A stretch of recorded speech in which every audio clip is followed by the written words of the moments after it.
ETF index mutual funds నేర్చుకుని stock మార్కెట్లో రాణించాలనుకుంటున్నారా? వెంటనే ఈ నెంబర్కి కాల్ చేయండి.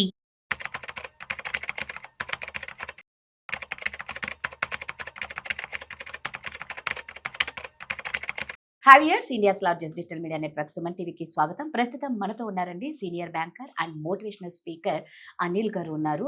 సో ఎఫ్డి గురించి నిజంగా చాలా బాగా చెప్పారండి. నెక్స్ట్ చూసుకుంటే ఆర్డి. సో ఆర్డి డిపాజిట్ అంటే ఏంటి, దానివల్ల ఎలాంటి బెనిఫిట్స్ ఉంటాయి, ఎందుకు చేసుకోవాలి దాన్ని? వెరీ గుడ్ క్వశ్చన్ అండి. యూజువల్గా ఆర్డీని కొన్ని ప్లేసుల్లో సిడి అని కూడా అంటారు, cumulative deposit are recurring deposit, రెండు వర్డ్స్ యూజ్ చేస్తాం వాటికి. ఆర్డీ మేజర్ బెనిఫిట్ ఏంటంటే, చాలా మంది ఎఫ్డి అనగానే కొంచెం పెద్ద అమౌంట్ ఇన్వెస్ట్ చేయాలేమో అనుకుంటారు, ఒక 10,000, 1,00,000, 10 లక్షలు అనుకుంటారు. ఆర్డీ ఎలా కాదు, మినిమం 500 రూపీస్తో కూడా స్టార్ట్ చేయొచ్చు, 100 రూపీస్తో కూడా స్టార్ట్ చేయొచ్చు. ఆర్డీ అకౌంట్ ఎవ్రీ మంత్ మీకు ఒక డిసిప్లిన్డ్ అప్రోచ్. నెల నెల నేను ఇంత సేవ్ చేస్తాను. ఎందుకు సేవ్ చేయాలంటే, ఒక 1 year అయ్యేసరికి కొన్ని ఎక్స్పెన్సెస్ మీరు అవాయిడ్ చేయలేరు. ఫర్ ఎగ్జాంపుల్, పిల్లల ఫీజు 1,00,000 రూపాయలు కట్టాలి ఫీజు, అందులో మీరు ప్లాన్ చేసుకున్నా చేసుకోకపోయినా కట్టాల్సిందే. అంతే, అవును. రెండోది మీ లైఫ్ ఇన్సూరెన్స్ ప్రీమియంలో సంవత్సరం అయ్యేసరికి కట్టాలి, కార్ ఇన్సూరెన్స్ ప్రీమియంలో అది కట్టాలి. ఇవన్నీ దేనికోసం ఆగవు. ఆ 1 year అయిందా ఇమ్మీడియట్గా మీరు పేమెంట్ చేయాల్సిందే. ఫర్ ఎగ్జాంపుల్, పిల్లల ఫీజు 1,00,000 రూపాయలు అనుకుందాం సంవత్సరానికి, స్కూల్ ఫీజు అంటే మీరు నెలకి ఎవ్రీ మంత్ ఒక 8,000 to 9,000 రూపీస్ సేవ్ చేసుకుని స్టార్ట్ చేస్తే దాని మీద మంచి ఇంట్రెస్ట్ కూడా ఇస్తారు. మీరు ఎస్బీఐ అకౌంట్లో పెడితే ఒక 3 to 4% వస్తే, ఇక్కడ ఒక 6 to 8% వస్తుంది. ఓకే. ఇంట్రెస్ట్తో పాటు మీకు లాస్ట్ మినిట్లో టెన్షన్ ఉండదు. రేపు స్కూల్లో వాళ్ళు ఫీజు కట్టమని నోటీస్ పంపించారు, ఇంకా ఆ రోజు పరిగెత్తక్కర్లా, టెన్షన్ పడిపోయి ఎక్కడి నుంచి తేవాలి 1,00,000 రూపాయలు, ఎక్కడి నుంచి 2,00,000 తేవాలని. ఎందుకంటే ముందే మీరు ప్లాన్డ్గా ఉన్నారు కాబట్టి. ఈ ఆర్డీ అకౌంట్స్లో మీకు ఆ రకమైన ఒక డిసిప్లిన్డ్ అప్రోచ్ని ఇస్తుంది. ఎవ్రీ మంత్ మీరు అలా సేవ్ చేయటం, ఇది వారన్ బఫే ప్రిన్సిపల్ లాగా. మీరు ఎంత సంపాదించినా ఫస్ట్ దాన్ని మీరు సేవ్ చేసి మిగిలిన దాన్ని ఖర్చు పెట్టుకుంటారు. సో దట్ మీకు first of all A tension ఉండదు లైఫ్లో. సో టెన్షన్ లేదు కాబట్టి మీకు డిసీజులు కూడా తక్కువ ఉంటాయి. సగం అవుతాయి. అది ఎక్కువగా మీరు డైవర్స్లు కూడా చూడండి, most of the divorce reason కూడా ఫైనాన్షియల్ ప్రాబ్లమ్స్. విపరీతమైన ఆర్గ్యుమెంట్లు జరుగుతుంటాయి ఇంట్లో, చాలా రకాల ఆర్గ్యుమెంట్లు ఫైనాన్షియల్ ఇష్యూస్లోనే జరుగుతుంటాయి. మనం ఎక్కువగా ఫైనాన్షియల్ మ్యాటర్స్ డిస్కస్ చేయము ఇంట్లో. Usual head of the family నలిగిపోతూ ఉంటాడు ఆయన, ఎలా తేవాలి డబ్బులు, ఎలా మేనేజ్ చేయాలి. So for everybody life is a struggle అండి, ఎవరికి ఈజీ కాదు. For everybody they are fighting their own battles.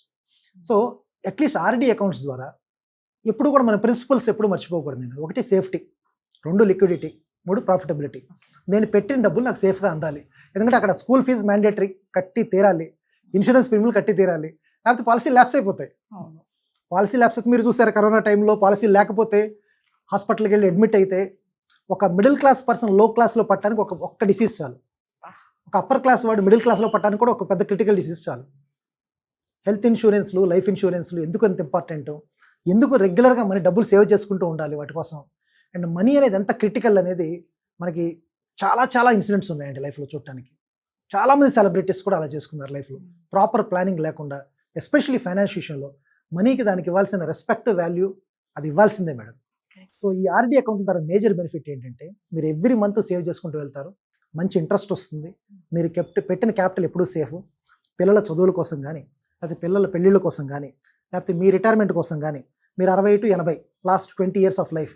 చాలామందికి ఈ రోజుల్లో పెన్షన్ లేవు. పెన్షన్ అంటే ఇప్పుడు ఆయన జాబ్ చేయడం మానేసిన మరుక్షణం ఆయన ఇన్కమ్ విల్ బికమ్ 0. ఈ రోజు వరకు నెలకి 1,00,000, 2,00,000 సంపాదిస్తున్న వ్యక్తి నెక్స్ట్ మంత్ సడన్గా 0 ఇన్కమ్ అయినప్పుడు ఆయన లైఫ్ స్టైల్ సడన్గా తగ్గించుకోలేడు. And majority of the people pensions లేవు. ఈ ఆర్డీ అకౌంట్స్ ద్వారా పెన్షన్స్ కూడా ప్లాన్ చేసుకోవచ్చు. అలా నీట్గా ఒక 10 ఏళ్లకి ఆర్డీ చేసుకోవచ్చు, మంచి లంసం కార్పస్గా వస్తుంది. ఎవ్రీ మంత్ ఒక 2,000, 3,000, 4,000 వాళ్ళ కెపాసిటీని బట్టి వాళ్ళు ఆర్డీ స్టార్ట్ చేసి ఒక 10 ఏళ్ళు డిసిప్లిన్డ్గా, నేను రిటైర్మెంట్ అయినప్పుడు డిగ్నిఫైడ్గా ఉండాలి, ఫ్రెండ్స్ని, రిలేటివ్స్ ఎవరి దగ్గర డబ్బులు అడగకూడదు, హ్యాపీగా ఉండాలి, సెల్ఫ్ రెస్పెక్ట్తో ఉండాలి అనుకున్న వాళ్ళకి ఆర్డీ అకౌంట్స్ చాలా మంచి option. And you can start small. Major benefit ఏంటంటే, ఒక 500, 600 ఆరామ్గా మీరు ఒక సినిమా ఫస్ట్ వీక్లో చూస్తేనే టికెట్స్ 500 రూపీస్, 600 రూపీస్లో ఉన్నాయి. ఒక ఫ్యామిలీ కలిసి రెస్టారెంట్కి వెళ్ళాం, ఒక బిల్ ఆల్మోస్ట్ 500 to 1,000 రూపీస్ అయిపోతుంది. అలాగే అనుకుని ఇది నా ఫ్యూచర్ కోసం, ఇది నా ఫ్యూచర్ ఎంటర్టైన్మెంట్ కోసం. అవి ముందు హోటల్, సినిమా అనేది ప్రజెంట్ ఎంటర్టైన్మెంట్. మీ ఫ్యూచర్ సెల్ఫ్కి మీరు ఇచ్చుకునే గిఫ్ట్ అది. మీరు మీ ప్రజెంట్కి మీరు ఆన్సరబుల్, మీ ఫ్యూచర్కి కూడా మీరు ఆన్సరబుల్. సో మీ ఫ్యూచర్ బాగుండాలంటే ఈ రోజు నుంచి మీరు చక్కగా సేవ్ చేసుకోవడానికి ఆర్డీ అకౌంట్స్ ఒక మంచి ఆప్షన్. దాని మీద మీరు ఎప్పుడు కావాల్సినప్పుడు మీరు లోన్ కూడా తీసుకోవచ్చు. మీ ఆర్డీ అకౌంట్లో మీరు నెమ్మది కట్టుకుంటూ వెళ్ళారు, ఒక రోజుకి అది 1,00,000 రూపాయలు అయింది, ఆల్మోస్ట్ దాని మీద ఒక 90% లోన్ కూడా వస్తుంది, 90,000 లోన్ ఇస్తారు. సో అన్నీ మీరు ఓపెన్ చేయడం ఈజీ, క్లోజ్ చేయడం ఈజీ, ఎప్పుడు కావాల్సి అప్పుడు తీసుకోవచ్చు, మంచి ప్రాఫిట్స్ ఉన్నాయి. ఈ రీజన్ వల్ల అందరూ కూడా ఈ రికరింగ్ డిపాజిట్, క్యూములేట్ డిపాజిట్లు చేస్తుంటారు మేడం. అంటే నాకు మీరు మాట్లాడుతుంటే ఒకటి అర్థం ఏంటంటే రికరింగ్ డిపాజిట్ ఆర్డి అంటే అది కాకుండా ఇందాక మీరు అన్నారు రిటైర్మెంట్ డిగ్నిఫైడ్ అని. ఆ, ఆర్డి అంటే రిటైర్మెంట్ డిగ్నిఫైడ్. ఆ, సీరియస్లీ నిజంగా అంటే మనకు అన్ని బాగున్నప్పుడు మనకి ఏది అవసరం లేదు మనకెందుకులే అనుకుంటాం. బట్ ఎప్పుడు ఎవరికి ఎలా జరుగుతుందో తెలీదు, ఎప్పుడు ఇదే హెల్తీగా ఉంటామని తెలీదు, ఇదే ఏజ్ లో ఉండామా 100% ఉండాం. correct. సో ముందు దృష్టి అనేది చాలా ఇంపార్టెంట్ ప్రతి ఒక్కరికి. నిజంగా చాలా తక్కువ అమౌంట్ తోనే స్టార్ట్ చేయొచ్చు అనిల్ గారు. అవును మేడం. ఇంకో విషయం ఏంటంటే మనుషులకి ఎక్కువ వాల్యూ ఆరోగ్యంగా ఉన్నప్పుడు, డబ్బులు సంపాదిస్తున్నప్పుడే రైట్. Maximum value. ఈ రెండిట్లో ఏది లేకపోయినా కూడా మనం ఒప్పుకున్నా ఒప్పుకోకపోయినా సొసైటీలో మనకి ఏం ఖచ్చితంగా. జరుగుతుందో మనకి తెలుసు.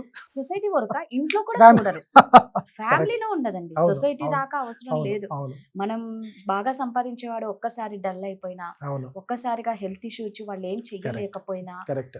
అది నిజంగా వాళ్ళకి ఆ ఇంట్లో బతికే వాళ్ళకి ఎంత నరకంగా ఉంటదంటే అవును, అవును, వాళ్ళే అంత సంపాదించిన వాళ్ళు భారంగా తయారైపోతారు ఆ కరెక్ట్, టైంకి. కరెక్ట్. నిజంగా అందుకే చాలా బెనిఫిట్స్ ఉన్నాయి. బట్ తెలుసు, తెలియక కొందరు చేసుకోరు, తెలిసినా కొందరు అవసరం లేదు అనుకుంటారు. అది ప్రాబ్లం. మన దాకా వస్తేనే తెలుస్తుంది అని అనుకుంటూ ఉంటారు. బట్ ఇది అందరి దాకా వస్తాయి ఇలాంటి ఇష్యూస్. కాబట్టి alert గా ఉండండి. పెద్ద అమౌంట్ కూడా కాదు కాబట్టి ఏమంటారు మీరు అన్నారు లాకింగ్ పీరియడ్ కూడా దీనికి ఏం లేదు. ఇప్పుడు కావాల్సి అప్పుడు విత్డ్రా చేసుకోవచ్చు. అదేమీ లాకిన్ ఇంక లేదు అక్కడ. ఓకే, మీకు అర్జెంట్ అవసరం వచ్చింది, మీ డబ్బులు మీరు కావాలనుకుంటే వెళ్ళి తీసేసుకోవచ్చు, ఇచ్చేస్తారు డబ్బులు మీకు తొందరగానే వచ్చేస్తాయి ఇమీడియట్గా ఇచ్చేస్తారు. బ్యాంకుల్లో మేజర్ బెనిఫిట్ అదే మేడం మీకు. అంటే ఇది ఈ బ్యాంక్ లో అలా ఏం ఉండదు. ఏ బ్యాంక్ ఏ బ్యాంకులో public sector banks, private sector banks ఎక్కడ మీరు చేసినా కూడా ఆర్డీ అకౌంట్ లో రెగ్యులర్ గా మీరు చక్కగా ఎవ్రీ మంత్ ఇన్వెస్ట్ చేసుకుంటూ వెళ్ళాలి. కుదిరినంత కాలం చేయండి, మంచి ఇంట్రెస్ట్ వస్తుంది. ప్లస్ ఒకవేళ మీరు కనుక ఏదైనా రీజన్ వల్ల మీకు ఫైనాన్షియల్ ఎమర్జెన్సీ మనం చెప్పలేం కదండి, ఎవరికి ఏ అవసరాలు వస్తాయో ఏ రోజు వస్తాయో ఎవరికి తెలియదు. సో అలాంటప్పుడు మీరు వెళ్ళి నాకు కావాలి అంటే వాళ్ళు క్లోజ్ చేసి మీ డబ్బులు మీకు ఇచ్చేస్తారు. అది మేజర్ బెనిఫిట్ అందులో. నిజంగా అర్థమైపోతుంది. సో ఎవరైనా సరే చూస్తే మాత్రం ఖచ్చితంగా ఆర్డీ చేయించుకోండి. Thank you. నమస్తే అమ్మ.